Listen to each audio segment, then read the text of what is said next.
50 ఎకరాల ఆస్తి పేపర్ల మీద సంతకం పెట్టమని గంగాధర్ని బెదిరిస్తాడు సందీప్. పలుకే బంగారం అయిన సీరియల్ జూలై 27 ఎపిసోడ్లో ఏం జరిగిందో పూర్తి వివరాలు ఈ వీడియోలో చూద్దాం. సందీప్ కారులో వెళుతూ గంగాధర్ గురించే ఆలోచిస్తూ, ఆ గంగాధర్ అడుగడుగునా నాకు అడ్డుపడుతున్నాడని, నేను నిన్ను వదిలిపెట్టను, నీ అంతు చూస్తానని అనుకుంటూ ఉంటాడు. ఇక అప్పుడే దారిలో గంగాధర్ ఎదురుపడతాడు. మీకు లిఫ్ట్ ఇస్తాను రండి అంటాడు. అయితే గంగాధర్ వద్దు అంటున్నా సరే కారులోకి ఎక్కించుకుని బలవంతంగా తీసుకెళ్తాడు.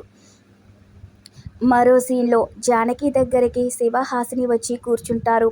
సందీప్ని పెళ్లి చేసుకుంటానని జానకి అనడంతో, నీకు మతిపోయిందా, ఆ సందీప్ని ఎందుకు పెళ్లి చేసుకుంటానంటున్నావు అని శివ అంటూ ఉంటే, నువ్వు సందీప్ని పెళ్లి చేసుకుంటే తను మా జోలికి రాడనే కదా నువ్వు ఇలా చేస్తున్నావు అంటుంది హాసిని.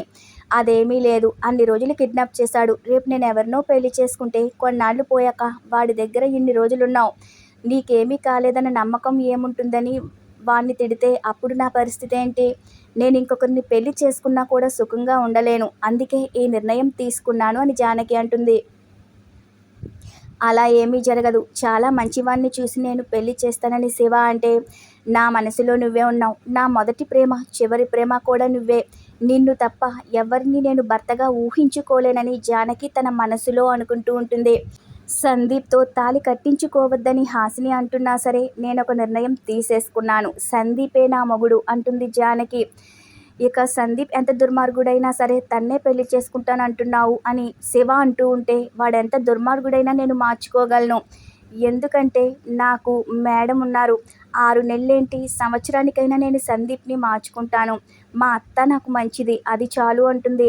నీ జీవితం నాశనం అవుతుంది వద్దని శివ అంటాడు. ఇలాంటి ఆలోచనలు మనసులో నుంచి తీసేయని హాసిని అంటుంది. మీ బావ ఎంత బాధపడుతున్నాడో చూస్తున్నావుగా అని హాసిని అంటూ ఉంటే, నీకు రాజులాంటి సంబంధం తెస్తాను అంటాడు శివ. ఈ విషయంలో మీరెన్ని చెప్పినా నేను వినను అంటుంది జానకి. నువ్వు బాధపడొద్దు బావా అంటుంది. అప్పుడే సత్యమ్మ వచ్చి, నువ్వు పెళ్లి చేసుకోవడం ఏంటి అని అడుగుతుంది. ఎంత చెప్పినా వినట్లేదు అంటాడు శివ. అష్టలక్ష్మి ఇంకా రాలేదేంటి అని స్వర అనుకుంటూ దగ్గరికి వస్తుంది. ఇక అష్టలక్ష్మి హుషారుగా ఇంటికొస్తుంది. దారిలో టీచర్ కనిపిస్తే మాట్లాడాను, అందుకే లేట్ అయింది అంటుంది. ఆ టీచర్ ఎవరు అని అడిగితే హాసిని వివరంగా చెప్తుంది. ఇప్పటికే ఫీజులు కట్టలేకపోతున్నాం, మళ్ళీ ట్యూషన్ ఫీజులు మనం తట్టుకోలేము, వద్దు అని సత్యమ్మ అంటూ ఉంటే, ఆ సంస్కృతం టీచర్ ఫీజు కూడా వద్దు అంది, బాగా చదువుకున్నాకనే ఇవ్వు అంది. నేను బాగా చదువుతాను, మీరందరూ డల్గా ఉన్నారేంటి అని అష్టలక్ష్మి అంటూ ఉంటే, ఏమీ లేదని సత్యమ్మ అంటుంది. ఇక అప్పుడే శివ, నువ్వు చాలా బాగా చదువుకోవాలి, నేను చదువుకోలేదు, జానకి చదువుకోలేదు, ఈ ఇంట్లో ఒక్క ఆడపిల్లవి నువ్వే కాబట్టి నువ్వే చదువుకోవాలి, రేపొద్దున్న నేను హాసినిని చూసి నీకన్నా ఎక్కువ చదివిందని ఎక్కిరించాలి, అంత బాగా చదువుకోవాలి అని అంటాడు. అంత పెద్ద పెద్ద చదువులు ఎందుకు ఆడపిల్లకని సత్యమ్మ అంటూ ఉంటే, నువ్వు అలాగే అంటావు, నేను చదువుకోలేదు, రంగుల పని చేసుకుంటున్నాను, జానకమ్మ చూడు పాల వ్యాపారం చేసుకుంటుంది, దీన్నైనా బాగా చదువుకోనివ్వు అని శివ అంటాడు. ఇక జానకి అక్కడి నుంచి లోపలికి వెళ్ళిపోతూ ఉంటే స్వర అడ్డుపడుతుంది. మీరేం చెప్తారో నాకు తెలుసు, మా బావ డాక్టర్ అమ్మ, అత్త ఇప్పటికే క్లాస్ స్పీకరు, మళ్ళీ మీరేమీ చెప్పొద్దు, మీరేం చెప్పినా నేను వినను, నేనే మీ కోడల్ని అంటుంది జానకి. మరో సీన్లో సందీప్ గంగాధర్తో మాట్లాడుతూ, చండిక అక్క నన్ను బెయిల్ ఇప్పించి రిలీజ్ చేయించింది, నా దగ్గర ఒక మాట తీసుకుంది, పేపర్లు మీరు సంతకం చేసిస్తే నేను తీసుకెళ్ళిపోతాను, మాట నిలబెట్టుకోవాలి కదా అంటాడు. ఇక అప్పుడు, నువ్వు నా భార్యని అక్క అంటున్నందుకు నాకు ఆనందంగా ఉంది, నీకు అలవాటు లేని పనే కదా, పరాయి వాళ్ళని నువ్వు అక్క అనడం నాకు చాలా సంతోషంగా ఉంది, ఈ లెక్కన నేను నీకు బావనే కదా అవుతాను, బామర్ది బావ బ్రతుకు కోరతాడంటారు, నువ్వేంటి బావని గెలుస్తానంటున్నావు, బావగారు బాగున్నారా అనాలి, నువ్వు నా దగ్గరికి వచ్చి నన్ను బెదిరిస్తున్నావా, ఆ పేపర్స్ నా దగ్గర లేవు అంటాడు గంగాధర్.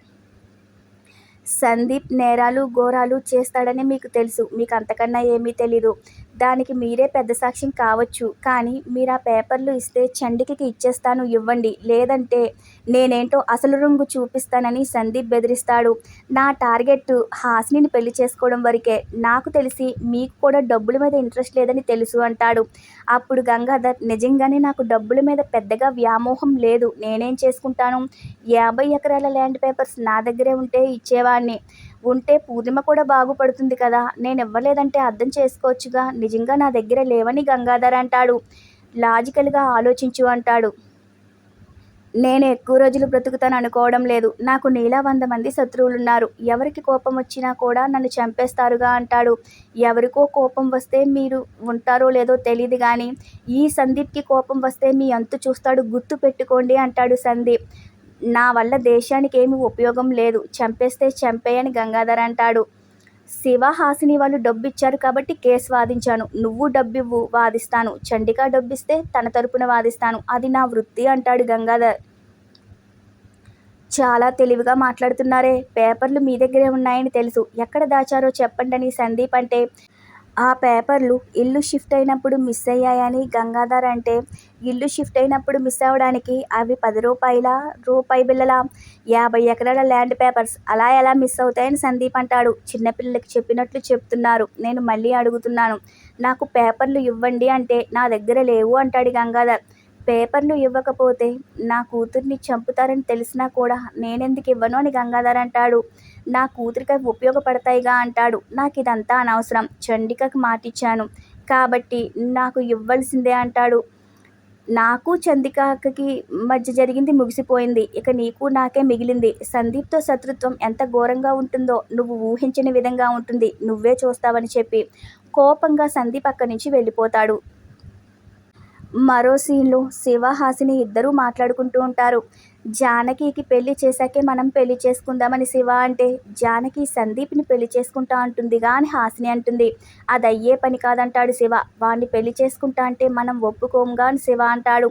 జానకికి మంచి సంబంధం చూసి పెళ్లి చేద్దాం. నీకు తెలిసిన వాళ్ళలో సంబంధాలు వెతుకు అంటాడు. అమ్మ ఇప్పుడు నా దగ్గరకొచ్చేసింది. సందీప్‌కి కూడా బుద్ధి చెప్పాం. నేనెంత సంతోషంగా ఉన్నానో తెలుసా అని శివ అంటాడు. దేవుడు చల్లగా చూస్తే నా మనసులో ఇంకా కొన్ని కోరికలున్నాయి అంటాడు. అవేంటి అని అంటుంది. హాసిని అలా అడిగేసరికి, జానకి పెళ్ళవ్వాలి. అయిపోతుందిలే ఆ తర్వాత మనం పెళ్లి చేసుకోవాలి. చేసుకున్నాక పిల్లల్ని కంటాం కదా అని శివ అంటాడు. ఆ తర్వాత ఇంకేం కోరికలున్నాయని హాసిని అంటే, అష్టలక్ష్మిని బాగా చదివించి డాక్టర్‌ని చేయాలి. సత్తెమ్మని విమానం ఎక్కించాలి. ఇన్ని కోరికలున్నాయంటాడు. అమ్మో! బాబుగారికి చాలా కోరికలే ఉన్నాయే. మరి నా గురించి ఏమీ లేవా అని హాసిని అంటూ ఉంటే, ఎందుకు లేవు? నీ గురించి చాలా ఉన్నాయి. దగ్గరికి రా చెబుతాను అంటాడు. ఈ రోజుతో ఈ ఎపిసోడ్ పూర్తవుతుంది. ముందు ముందు ఎపిసోడ్‌లోని మరిన్ని ఆసక్తికర విశేషాల కోసం మన ఛానల్‌ని సబ్స్క్రైబ్ చేసుకోవడం మర్చిపోవద్దు.